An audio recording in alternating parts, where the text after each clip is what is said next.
섭니다. 다니엘서 다음 호세아서 페이지 수로 1343페이지입니다. 1절에서 3절까지 세 절을 우리 같이 읽도록 하겠습니다. 시작. 유다 왕 우시야와 요담과 아하스와 히스기야 시대 곧 이스라엘 왕 요아스의 아들 여로보암 시대에 부엘의 아들 호세아에게 임한 주의 말씀이라. 호세아로 말미암은 주의 말씀의 시작이라. 주께서 호세아에게 이르시되 가서 행음하는 아내를 취하고 행음으로 인한 자식들을 취하라. 그 땅이 주를 떠나 크게 행음하였느니라 하시니라. 이에 그가 가서 디블라임의 딸 고멜을 취하니 고멜이 수태하여 그에게 아들을 낳으니라. 아멘. 앉으시 바랍니다. 호세아는 여러 왕들의 시대를 걸쳐서 하나님의 계시를 받아 전한 선지자올시다. 서론적으로 지난번에 자세하게 이 호세아를 쓰게 된 배경이라든가 이런 거, 그리고 그 시기 이런 거 설명했죠. 오늘은 그 호세아 선지자를 통해서 왜 이 말씀을 기록하셨는지 그 우선적인 목적이 있습니다. 우리가 이 호세아뿐만 아니라 이사야서, 에레미야서, 다니엘서, 호세아서 이제 쭉 이렇게 소선지서 내려가면 어디에다가 가장 많은 초점을 맞추고 있냐 그러면 이스라엘 백성들의 그 부패함과 타락, 하나님을 떠나서 우상 섬기는 것을 책망하시고 너희가 돌이키지 아니하면 반드시 거기에 대해서 심판을 하시겠다는 내용이었습니다. 그런데 항상 그 중심에는 무엇이 있었냐 그러면 신명기 28장, 이제 우리가 그것을 공부하게 될 텐데 혹시 신명기 28장 전장이 무슨 내용으로 기록되어 있는지 혹시 기억나세요? 딱 두 부분으로 나눠서 신명기 28장 그러면 뭘 생각이 나요? 여러분 매해 여러분 성경 읽지 않습니까? 신명기 28장 그러면 뭐예요? 거기는 신명기 28장 전장에 걸쳐서 축복과 저주에 대해서 기록하고 있습니다. 그래서 만일 너희가 내 음성에 순종하면 이런 복을 주지만 너희가 만일에 내 말에 내 음성에 순종하지 아니하면 이런 저주가 너에게 임할 것이라고 그랬습니다. 여러분 잠깐 신명기 28장을 보세요. 우리가 이제 나중에 거기 가서 자세히 공부하겠지만 잠깐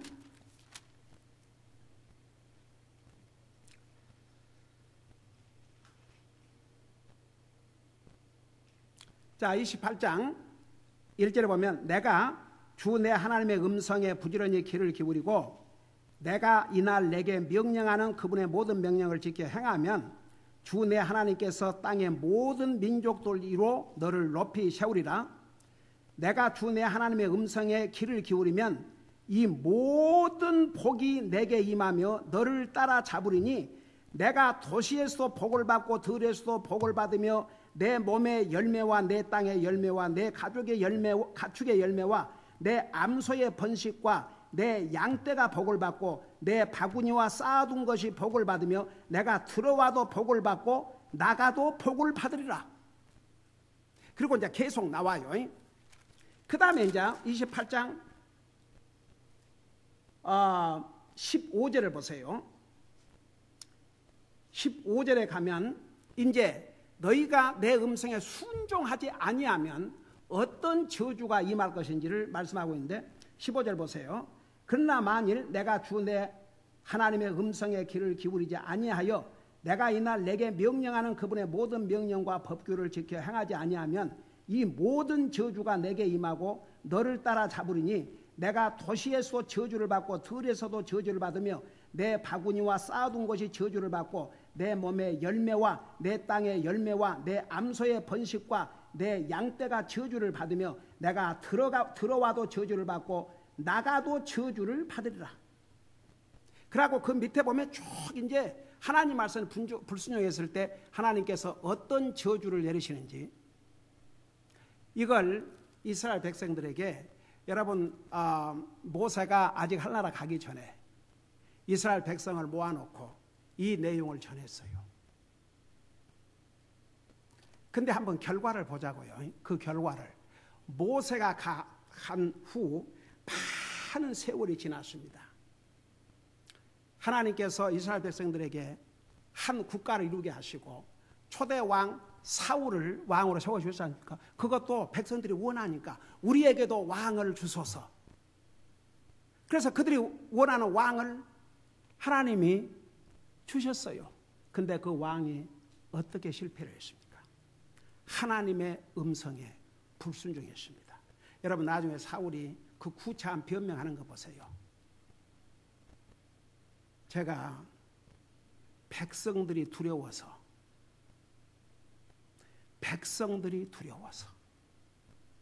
하나님의 음성을 어겼습니다. 여러분 제가 수없이 얘기했죠. 사람을 두려워하면 어떻게 된다고 그랬어요? 덫에 걸리지만 하나님을 두려워하면 안전히 거하라고 그랬어요. 그게 하나님의 원리입니다. 이스라엘 백성들이 안 들었어요. 사울 왕이 안 들었고 그 후에 오는 왕들을 보세요. 이제 다윗 왕은 진짜 하나님이라 그러면 그의 육신적인 잘못과 범죄가 있었음에도 불구하고 하나님을 향한 그 믿음 한순간도 변하지 않았습니다. 우리 시편을 공부하면서 수없이 공부했죠. 그러니까 다윗은 그가 사람이기 때문에 잘못했지만 하나님의 말씀 앞에서는 항상 겸손했고 순종하고 복종했습니다. 그게 하나님의 마음에 너무너무 합한 거죠. 하나님 마음에 드신 거죠. 그러니까 오죽하면 다윗을 향해서 내 마음에 딱 맞는 사람이다 그러지 않습니까? 그래서 이스라엘은 다윗 시대의 전성기를 이루었습니다. 나중에 이제 하나님께서 다윗에게 복을 주시고 그 아들 솔로몬에게 복을 주셔서, 여러분 솔로몬 시대에는요 지금 중동 천하를 다 다스렸다고 하면 이제 틀린 얘기가 아닙니다. 중동도 거대한 나라입니다. 여러분 중동이라는 나라가 어메이징, 제가 지난번도 잠깐 얘기했지만 그게 우리 인류의 시작이 거기서부터 시작되어 있습니다. 에덴 동산이 이 중동에 있었습니다. 한번 생각해 봐요. 그 에덴 동산, 그러니까 하나님께서 인류를 창조하셔서 땅 위에 그 낙원을 만드시고 에덴 동산을 만드시고 살게 하신 장소가 이 지구 땅에서 중동이에요. 한번 생각해 봐요.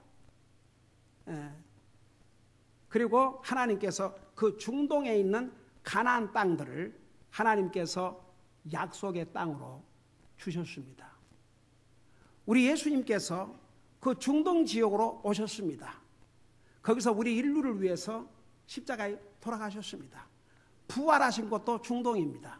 하늘나라 가신 것도 중동입니다. 그러니까 넓게 말해서 예루살렘으로부터 가셨지만, 그러니까 여러분 중동에 무슨 일이 일어나는 것은 우리 주님의 재림과 하나님께서 세상을 지금 운영하고 계시고 진행하고 계시고 역사를 지금 진행하고 계시는데, 뭐 미국에서 좀 뭔 일이 있다, 한국에서 뭔 일이 있다기보다도 중동에서 모든 사건, 이것이 그러니까 주님이 재림하실 때도 역시 마찬가지입니다. 여러분 세계가 지금 이스라엘을 안티세미티즘, 지금 미국에서도 굉장히 많습니다. 이미 유럽에서는 하여간 뭐 주이시 시네가그를 공격하고 그 주이시 그 상인들이 그 장사하는 곳을 공격하고 지금 이제 세계적으로, 여러분 마태복음 24장을 잘 들어보세요. 한번. 그 마태복음 24장, 25장이 언제 때를 겨누고 있는 줄 아십니까? 주님이 지상 재림하기 직전의 모습. 그러니까 이제 공중 재림은 어느 순간에 일어날지 아무도 알 수 없어요. 근데 이제 세상에 이런 일이 있으면 주님이 오실 줄 가까우라 그러셨는데 사실은 주님이 오실 줄 가까운 것도 지상 재림을 얘기하신 거지 공중 재림을 얘기한 건 아닙니다. 그러니까 공중 재림은 anytime. 한번 생각해 보세요. 지금으로부터 2000년 전에 데살로니가 교회 성도들은 자기 시대의 주님이 오실 줄 알았습니다. 심지어 예수님 제자들도 예수님께서 이제 구속 사업을 위해서 돌아가시고 부활하시고 그거 다 이해를 이제 했어요. 그러니까 사도행전 1장에 보면 제자들이 가만히 생각해 보니까 이제 그때는 다 그것까지는 이해했어요. 우리 예수님이 하나님이신데 사람의 모습으로 이 땅에 오셔서 우리 인생 구원을 위해서 죄값으로 죽어주셨고 이제 부활하셨으니까 남은 일이 무엇인가 하나밖에 없거든요. 그분의 나라를 건설하는 것이에요. 그러니까 예수님께서 이제 제자들의 그 질문에 주님의 나라를 건설할 때가 이제 이때가 아닙니까? 그러니까 여러분 성경에 뭐라 아십니까? 우리 주님이 그거 부인 안 하셨어요. 주님의 나라는 무슨 주님의 나라? 그래 안 하셨어요. 뭐라 하는 줄 아세요? 여러분 눈으로 직접 봐요. 사도행전 1장입니다. 사도행전 1장에 보면 이렇게 말씀하고 있어요.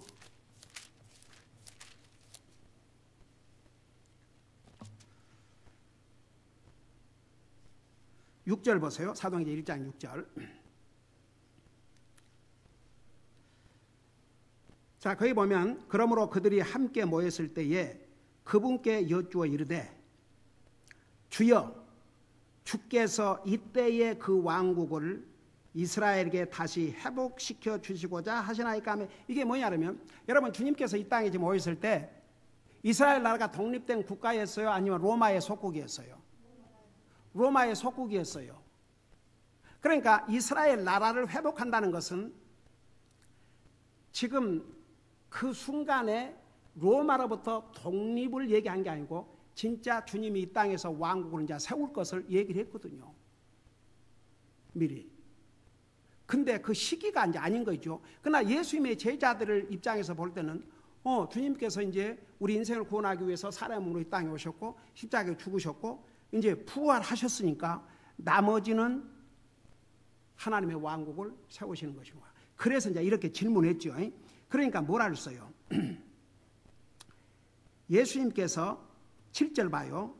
그들에게 이르시되 그때나 그 시기는 아버지께서 자신의 권능 안에 주셨으니 자 그건 뭐예요?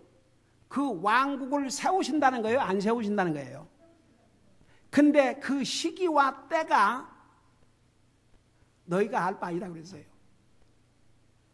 그것은 오직 하나님의 권능 안에 그러니까 아버지의 권능 안에 주셨으니 너희가 알 바 아니고 그러니까 여기서 예수님이 부인했어요? 부인 안 했어요? 부인 안 했어요. 그 시기와 때는 너희가 알 바 아니다. 다만 내가 왕국을 건설하기 전에 너희들 좀 해야 할 일이 있다. 그리고 나서 8절 보세요. 오직 성령님께서 너희에게 임하신 후에 너희가 권능을 받고 예루살렘과 온 유대와 사마리아에서 또 땅의 맨 끝 지역까지 이르러 나를 위한 증인이 되리라 하시니라. 그러니까 지금 우리가 이 시기에 살고 있습니다. 우리 예수님께서 우리 인류의 구원을 위해서 사람의 우리 땅에 오셔서 자신의 생명을 주셔서 우리의 죄값을 치르시고 부활하셔서 우리에게 영원한 영생을 선물로 주시고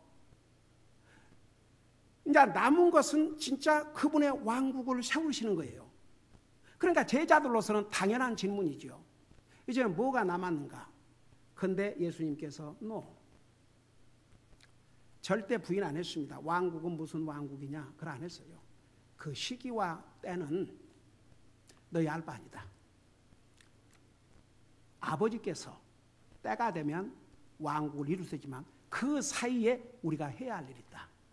그래서 여기에 이제 예수님의 제자들에게는 성령님께서 너에게 임하신 후에 그런데 사실은 여러분 예수님께서 하늘나라 가시기 전에는 구약시대 때의 성령님은 피로 이제 누구인가 필요할 때 성령님이 오셔서 도와주시고 떠나가셨어요. 그게 구약시대 때의 성령님의 역할이셨습니다.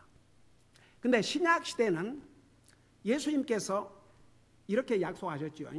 예수님이 이제 가신다 그러니까 그 요한복음 14장 너희는 마음에 근심하지 말라. 하나님을 믿으니 또 나를 믿으라. 내가 가면 너희를 위해서 처소를 예비할 터이니 내가 와서 내가 너희를 데리고 가리라.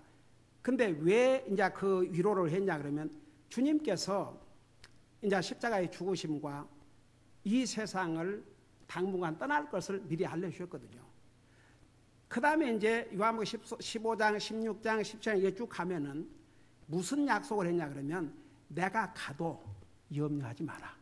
내가 가면 너희들만 두고 내가 훌쩍 가는 게 아니고 위로자 성령님, 너희를 돕는, 그래서 성령님을 가리켜서 두 가지 표현을 썼어요. 영어로 헬퍼, 도우시는 분, 그 다음에 컴포터, 위로하신 분. 이 성령님을 내가 보내겠다. 내가 너희들만 두고 가지 않는다. 그러니까 내가 가면 이제 성령님이 오셔서 너와 함께 사실 것을 미리 알려주셨어요. 근데 아직 성령님이 임하지 않으셨어요. 오순절, 그러니까 우리 구약시대 때 그 레기에 배웠죠. 오순절. 그러니까 이제 50주가 되는 것을 기념한 거예요. 예수님께서 50일, 그냥 50일, 그러니까 4주를 지나서 50일. 근데 가만 49면 7주를 지나서 플러스 1. 그래서 그걸 오순절 50이라 그 말이에요. 예수님께서 하늘나라 가신 지 부활하셔가지고 40일 동안 계시고 하늘나라 가신 지 열흘 후에 성령님께서 임하셨습니다. 그래서 오순절 날 성령님이 임하셨다고 그래요. 그래서 성령님께서 임하시니까 저들이 권능을 받고 각각 예를 들어서 베드로가 자기 말로 복음을 전하니까 16개국에 흩어져 살던 사람들이 와서 전부 자기 나라 말로 알아듣는 그런 기적이 일어났습니다. 가령 예를 들어서 내가 지금 한국말로 설교를 하고 있는데 중동 사람 여기를 왔다 이겁니다. 나는 지금 한국말 설교를 하고 있는데 성령님께서 역사하셔서 그 사람은 자기 나라 중동말로 알아듣고 있는 그런 기가 막힌 현상이 났습니다. 그러니까 그 기적이지요. 그러니까 아직은 여러분 이제 그 사도의 행전에 일어났던 사건을 현재 교회에다가 어플라이하면 큰 잘못을 범할 수가 있습니다. 아직 교회가 자리를 잡지 못한 때입니다. 그러니까 많은 경우에 왜 이런 많은 서신들을 통해서 교리를 가르쳤냐 그러면 사도의 행전에 일어났던 사건들은 일시적인 사건들이 많았습니다. 사도들에게만 일어난 사건들이 많았습니다. 근데 그것을 오늘날도 적용하면 그러니까 심지어 그 어파스톨릭 처치 사도교회 이런 데서 웨스트 버지니아에서 그런 일이 있었어요. 그 웨스트 버지니아가 좋은 것도 있지만 또 그 사도들은 독약을 먹어도 그렇잖아요. 독약을 먹지라도 해를 받지 않고 뱀을 독사를 할지라도 해를 받지 않으랍니까? 그걸 프랙티스 하다가 당연히 죽지요. 여러분, 우리 예수님께서 하늘나라 가시면서 하신 중요한 말씀 가운데 무슨 말씀을 하셨냐면 이 말씀을 하셨어요. 여러분들 이게 아주 굉장히 교리적으로 중요합니다. 여러분 여기 다시 여기 이제 맞췄으니까 잠깐 마가복음 16장을 가봐요. 왜 하나님께서 초대교회 사도들에게는 그런 특별한 그 기적과 이적의 역사들을 주셨는가? 여러분 마가복음 16장을 보세요.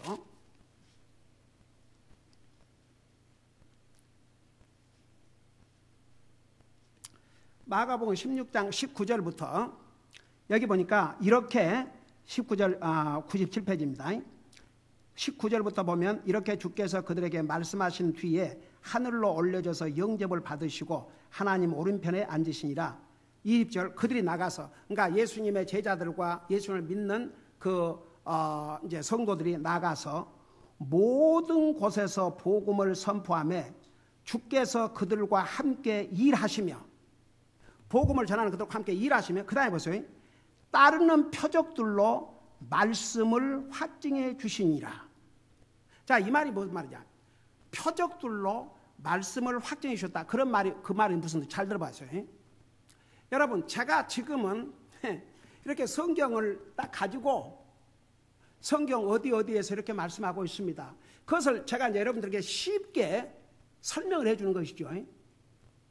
근데 우리 예수님께 하늘나라 가신 다음에 사도들 우리와 같은 이런 성경을 가지고 계셨어요, 안 가지고 계셨어요? 그들은 성경이 없었어요.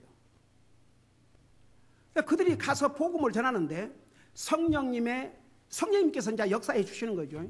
복음을 전하는데 듣는 사람의 입장에서는 아니, 당신들이 복음을 전하는 게 지금 당신들이 하는 말이 하나님의 말씀인지 아닌지 어떻게 우리가 아느냐. 지금은 보세요. 저는 사도가 아니에요. 저는 그리스도인이요, 주님을 믿는 그리스도인이요. 다만 저의 사역이 하나님께서 풀타임으로 주님의 복음의 사역자로 부르셨기 때문에 제가 사역자가 돼서 복음을 전하는데 이 성경 없이 전하는 게 아니에요. 이 성경을 가지고 전하는 거죠. 그러니까 내가 진짜 전하는지 가짜로 전하는지 여러분이 금방 분별할 수 있습니다. 여러분 구원받은 하나님의 자녀는요, 알 수 있어요. 왜? 우리 속에 하나님이 여기 계시기 때문에. 근데 보세요. 초대교회에서는 솔직히 말해서 여러분 뭐 사도들만 나가서 복음을 전하는 게 아니고 그 당시 예수님을 믿는 모든 하나님의 사람들이 가서 복음을 전하는데 도대체 당신이 말하는 것이 진짜인지 가짜인지 내가 어떻게 아냐? 그러면 뭐라고 답을 할 것입니까? 그러니까 하나님께서 따르는 표적으로, 사인으로 그들이 전하는 말은 바로 하나님께서 주신 말씀을 전하는 것이라는 것을 이렇게 확증을 컨펌을 해줬다고 그랬어요. 그러니까 사도시대가 아닙니다. 지금은 이미 여러분 사도시대 때 그 사도들이 이제 계시를 받아서 이 말씀을 기록해서 오늘 우리는 정말 복스럽게도 다 가지고 있지만 초대교회 성도들은 우리와 같은 그런 프리빌리지가 없었어요. 솔직히 말해서 이런 특전이 없었어요. 그러니까 예를 들어서 이제 고린도 교회, 옛날에 우리 고린전서 공부하면서 다 자세히 얼마나 문제가 많았던 교회였습니까? 근데 그들만을 진짜 나버릴 수 없는 게 주님을 믿고 구원받고 하나님의 자녀는 됐는데 도대체 어떻게 그리스도의 삶을 살아야 되고 어떻게 주님을 섬겨야 되고 어떻게 그리스도의 사랑을 실천하고 살고 이런 것에 대해서는 아직 모르니까. 그러니까 내 파로 발라져 갖고 나는 바울파다, 나는 무슨 파다, 나는 무슨 파다. 하여간 얼마나 어려웠습니까? 그러니까 왜 고린도 전서 후서까지 있고 왜 이렇게 고린도 전서 후서가 긴 책인 줄 알아요? 그만큼 그 교회 가르쳐 줘야 돼요. 하여간 뭡니까 또 방언. 니도 나도 다 방언하겠다고 난리를 하고 그러니까 고쳐야 될 것들이 너무너무 많으니까 많은 분량의 서신을 써서 보내지 않을 수 없었습니다. 그러니까 보세요. 오늘 지금 우리가 살던 시대와는 아주 다른 시대였습니다. 사도시대 때는 그들이 나가서 그냥 맨입으로 가서 복음을 전하는 거 솔직히 말해서 지금처럼 성경책을 가지고 하는 게 아니고 그 듣는 사람이 그 말씀을 어떻게 믿냐 이거죠. 그게 하나님의 말씀이 어떻게 믿느냐. 그러니까 많은 경우에 가령 예를 들어서 사도 바울에게 얼마나 많은 기적을 행할 수 있는 권능을 주셨지 않습니까? 그래서 여러분 보세요. 예를 들어서 그 파선을 해가지고 어느 섬에 이렇게 이제 정착하게 됐는데 하나님께서 어떤 기적을 행하셨어요? 우선 독사가 물었는데 죽지 않았어요. 그 다음에 그 섬에 어른 병이 해가지고 죽게 됐는데 사도 바울이 고쳐 주셨잖아요. 그러니까 그 섬 사람들이 안 믿을 수가 없었죠. 그 당시에 사도들에게는 하나님께서 그들이 전하는 메시지는 바로 하나님의 메시지다. 그걸 확인시켜 주기 위해서 많은 기적과 이적을 행했습니다. 그런데 오늘날도 어떤 사람들은 무슨 자기가 그 병 고치는 은사를 받았다, 뭔 은사를 받았다. 여러분 성경을 자세히 봐요. 목사가 뭐냐? 프리처. 복음을 전하는 자. 그래서 여러분 디모데후서에 보면 복음의 사역자인 디모데에게 너는 때를 얻든지 못 얻든지 말씀을 전하라. 가서 병 고치라 안 했어요. 여러분 보세요. 병이 들면 우리가 기도해야 됩니다. 야고보서 뭐라 했어요? 병든 자가 있으면 교회 장로들, 그 장로라는 게 요즘 말하는 장로 그게 아니고 목사를 세 가지 타이틀. 자, 목사 그냥 이러면 목사 그러면 패스터 그러면 양들에게 하나님 말씀을 먹인다는 의미.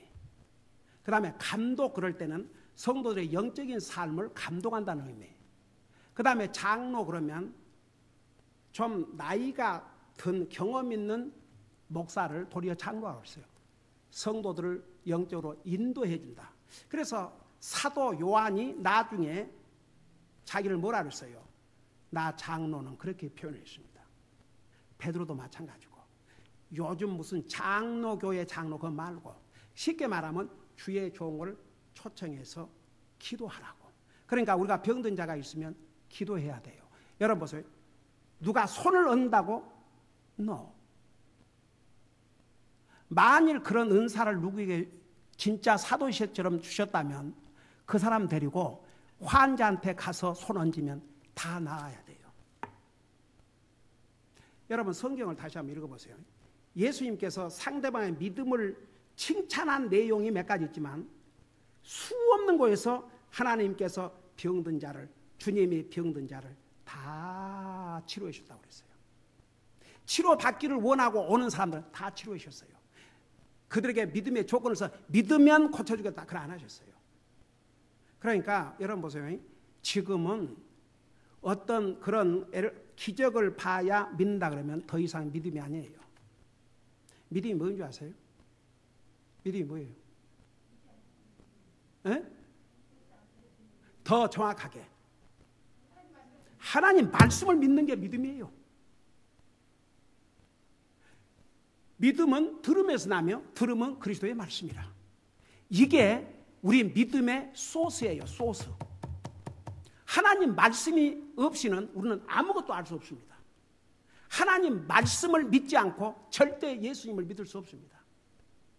그럼 보세요. 구약 시대 때는 하나님께서 뭐 그런 얘기들 전도하면서 많이 들었어요. 아니 복음을 전하지도 않았는데 못 들은 사람은 어떻게 합니까? 여러분 로마서 1장에 의하면 하나님이 어떤 방법으로 하나님을 알려주셨다고 그랬어요?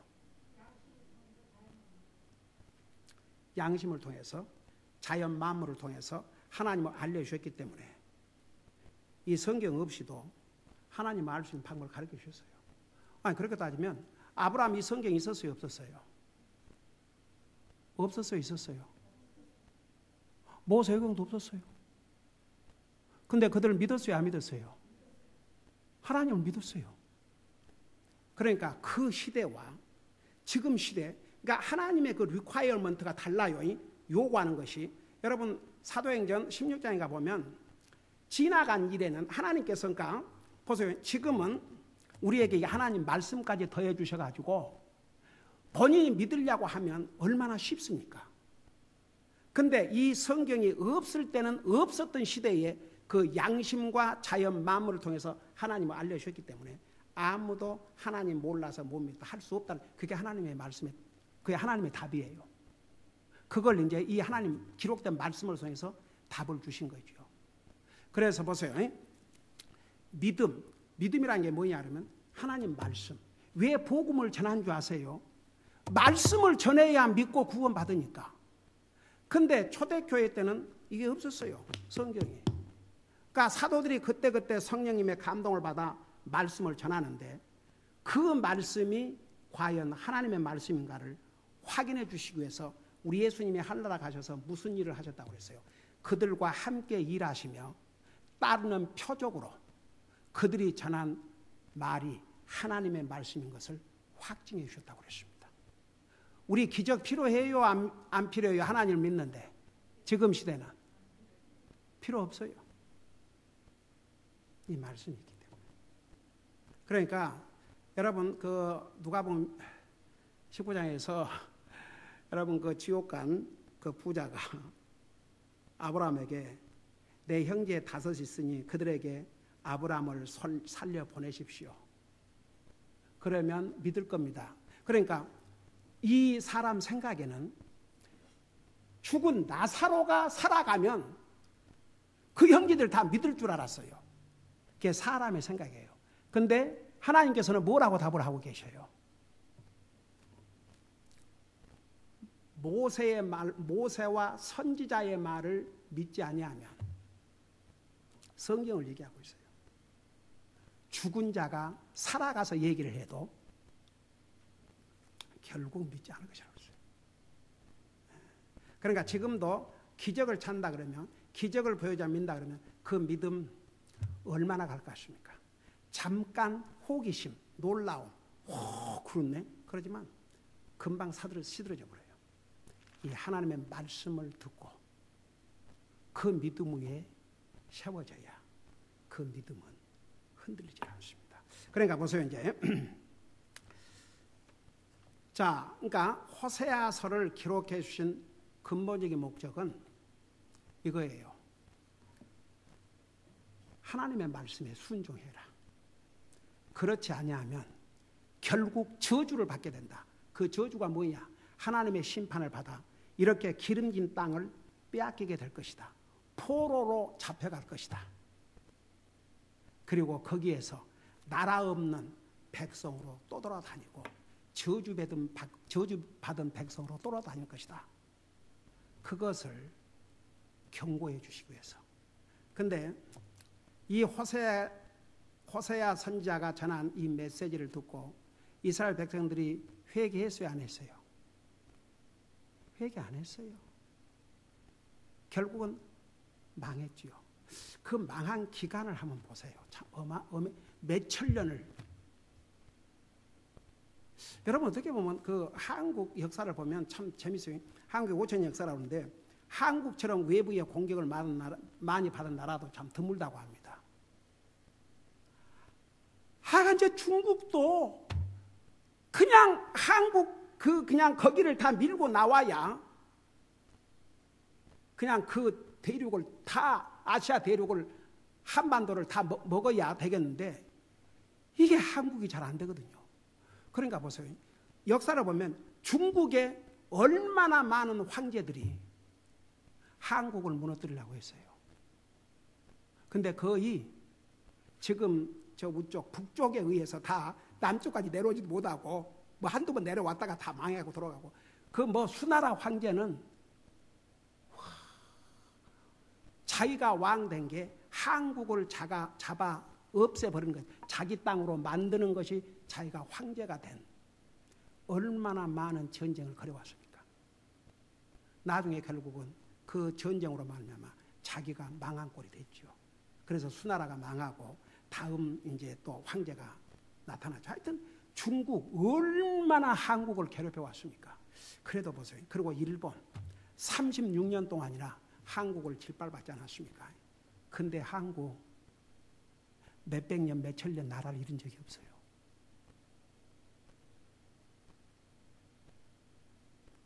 참 어메이징이에요.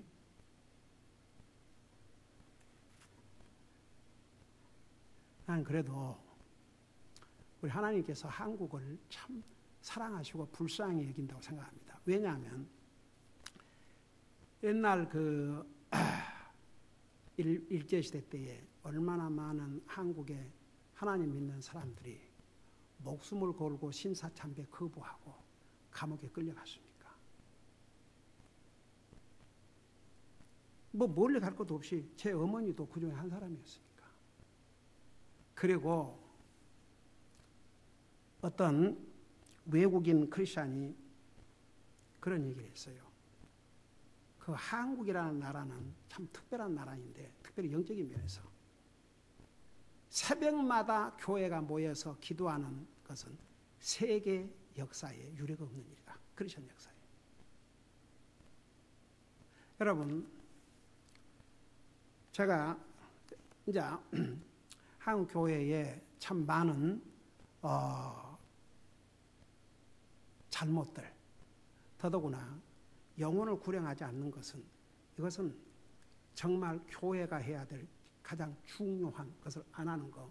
근데 교리적인 잘못 가르침, 특별히 그 장로교 이런 데는 그 예정된 사람들만 구원받는다는 이런 거 있어가지고 목사들도 구령을 안 하고 그냥 교회 오면 하나님이 택해서 오고 믿고 이런 식이 돼갖고 소세드지만 보세요. 우리 한국에 그 복음이 들어와가지고 그때는 복음을 전한 사람이 교파를 막론하고 진짜 복음을 전했어요. 영혼을 구령했어요. 그리고 그 옛날에 그런 분들은 아주 순수한 믿음, 진짜 예수님을 믿었습니다. 성경을 이렇게 깊이 몰라도 이것이면 구원받아요. 나는 죄인이고 근데 하나님이신 예수님이 사람의 모습으로 이 땅에 있어서 나의 죄값으로 죽으셨다. 그렇지만 부활하셨다. 지금도 살아계신다. 다시 오신다. 나는 그 예수님을 믿음으로 할라간다. 이면 그러면 좋게요. 사실 구원은 얼마나 진실하고 얼마나 간절하고 옛날 믿음의 사람들 그랬어요. 그 기도와 그들의 믿음이 절대 헛되지 않았던가. 지금 이 자손들은요 그 혜택을 보고 있는 거예요. 사실. 그러니까 여러분 호세아 선지자를 통해서 왜 이 말씀을 기록하셨냐. 방금 그 우리 읽었잖아요. 호세아로 말미암은 주의 말씀의 시작이라. 그 하나님께서 호세아에게 직접 말씀을 주셔가지고 기록을 하게 하셨는데 그 메인 메시지가 뭐냐 하면 하나님을 순종하면 너희들에게 복이 임할 것이고 하나님 말씀 불순종하면 저주가 임하는데 그 저주가 어떤 식으로 임하느냐. 나라를 잃을 것이다. 포로로 잡혀갈 것이다. 그래서 정말 나라 없는 그리고 가족들이 뿔뿔이 흩어가지고 종살이를 해야 하는 그런 기가 막힌 일을 당할 것이다. 경고해 줬지만 어디 들었습니까? 그래도 우리 하나님은 끝까지 말씀해 주신 것이죠. 여러분 보세요. 대화가 없다는 것은 더 이상 상대방을 상관하지 않는다는 것이에요? 상관한다는 얘기예요? 여러분 싸움을 하든 책망을 하든 대화가 없으면 더 이상 그 관계는 존재하지 않는다는 걸 나타냅니다. 여러분 하나님께서 이스라엘 백성을 사랑하셨어요? 사랑하지 않으셨어요? 사랑하셨어요. 이 많은 백성들 위에 아브라함 한 사람으로 말미암아 맺은 언약 때문에 그 후손들을 하나님이 사랑하셨어요. 특별한 민족으로 삼으셨습니다. 거룩한 백성들로 삼으셨습니다. 그들에게 가나안 땅을 영원한 상속으로 약속해 주셨습니다. 여러분 이스라엘 백성들에게 주신 하나님의 그 특별한 은혜와 그 특혜는 말할 수 없습니다. 근데 보세요. 그 이스라엘 백성들이 이렇게 선자를 보내고 또 보내고 선자를 보내고 또 보내고 또 징계하고 채찍질하고 나중에는 유다가 그 포로로 바벨론에 잡혀가서 70년 동안 종살을 했지 않습니까? 그리고 다시 또 돌아올 수 있는 기회를 주었어요. 하여간 이렇게 저렇게 해서 그렇게 많은 기회를 줬음에도 불구하고 그러니까 그때는 하나님이 계속 대화를 하신 거죠. 근데 하나님께서도 지치셨다고 그랬어요. 여러분 이사야 1장에 보면 내가 지쳤다고 그랬어요. 더 이상 얘기하고 싶지 않았어요. 400년 동안을 침묵을 지키셨습니다. 그때를 세상도 암흑의 시대라고 그래요. 하나님께서 버린 거죠. 이제 더 이상 그러니까 몇천 년 나라가 없이 떠돌아다니는 그런 기가 막힌 겪었죠. 그러니까 보세요. 하나님께서 이렇게 선자를 보내서 계속 얘기를 하고 책망하러 갈 때는 이스라엘 백성들을 하나님께서 아직도 사랑하시고 그들을 그 다가올 심판에서 건져주시기 위해서 여러분 하나님은 악인이 악 속에서 죽기를 원치 아니하고 그 악을 회개하고 살기를 원한다고 그랬어요. 그러니까 이스라엘 백성들이 회개하고 살기를 원하는데 이스라엘 백성들이 계속 악을 행하니까 이제 하나님께서 이제 기밥하신 거죠. 여러분 말라기 보세요. 얼마나 이스라엘 백성들이 부패했는가.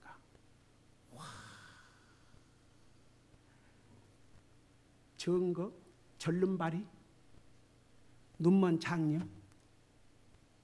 하나님 앞에 드릴 헌물을 그런 걸 갖다가 하나님께서 입을 딱 다무신 거죠.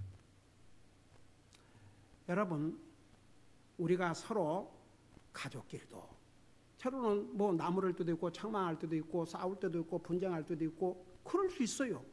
근데 그때는 아직도 가족이란 그 관계를 유지하고 있기 때문에 그런 거예요. 근데 대화 끝나버리면 이미 끝나버린 거죠, 관계가. 절대 좋은 게 아닙니다. 그러니까 보세요. 지난번도 우리 메시지 들었죠. 서로 화목하고 사는 것이 얼마나 중요하다는 거. 하나님은 이스라엘 백성들이 하나님과 항상 화목을 이루고 살기를 원했습니다. 근데 이스라엘 백성들이 거절했어요. 떠났습니다. 참 얼마나 세다한지. 오죽하면 해도 안 들으니까 나중에는 호세아 선지자를 통해서 창녀를 데려다가 결혼을 해서 자식을 낳아라. 그게 뭔지 아세요? 이스라엘 백성들의 그 타락하고 창녀와 같은 모습을 보여주시기 위해서. 그래서 이 호세아 선지자에게 창녀를 데려다가 결혼하고 있습니다. 그러니까 호세아서를 통해서 하나님은 이제 이스라엘 백성들에게 너희가 내 말에 순종하면 지금이라도 내가 내릴 재앙을 중단하고 복을 주겠지만 끝까지 거절하면 바로 신명기 28장에서 말씀하신 모든 저주가 너희에게 임할 것이다. 그런데 역사적으로 진짜 일어났어요? 안 일어났어요? 일어났어요. 역사적으로. 신명기 28장에서 하나님께서 말씀하신 내 말을 불순종할 때 어떤 저주가 임할 것인지가 그대로 이스라엘 백성들에게 다 이루어졌습니다. 그런데 아직은 호세아 때만 해도 하나님께서 이스라엘을 아직도 사랑하셔가지고 계속 이 호세아 선지자를 통해서 지금이라도 순종해라, 지금이라도 순종해라, 지금 그런 시대입니다. 그래서 이 호세아 선지자를 통해서 하나님께서 이스라엘 백성들에게 다시 한번 기회를 주셨는데 왜 이 호세아 이 서가 오늘 우리에게 참 중요하냐 그러면 이제 그 보면 이스라엘을 하나님께서 자기 아내라고 그랬어요. 하나님이 이스라엘 아내라고 그랬고 하나님께서 그들의 남편이라고 그랬습니다. 우리가 지금 그런 관계입니다. 우리 주님이 남편이고 우리가 신부입니다. 그래서 그 어느 때보다도 이 호세아서가 오늘날 교회에 아주 중요한 메시지를 주시고 계십니다. 기도하십시다. 우리 아버지 하나님, 우리 하나님께서 이스라엘 백성을 끝까지 사랑하셨습니다. 그래서 이미 범죄하고 또 범죄하고 정말 하나님의 심판을 받지 아니할 그런 마지막 상황에 갔음에도 불구하고 우리 주님은 호세아를 통해서 다시 한번 이스라엘 백성들을 깨우쳐 주시고 싶어 했습니다. 그래서 이 호세아를 통해서 이스라엘 백성들에게 메시지를 전했지만 불행하게도 그들은 끝까지 하나님의 말씀에 불순종하다가 몇천 년 동안 나라를 잃고 포로로 잡혀가고 가족이 산산이 흩어지고 그야말로 처절한 그런 멸망과 고통과 아픔과 슬픔을 겪는 날을 계속 겪게 하셨습니다. 우리 아버지 하나님, 오늘 우리는 구원받은 하나님의 자녀로서 우리의 신랑이신 예수님의 신부라는 거 잊지 말게 하시고 이 험난한 세상에서 계속 우리의 신부 대신, 우리의 신랑 대신 우리 주님만을 바라보고 소망하고 그 주님에게 충실한 신부로서의 삶을 살게 하여 주시옵소서. 감사합니다. 사랑합니다. 예수님의 이름으로 감사 기도드리옵나이다. 아멘. 우리 다 같이 나셔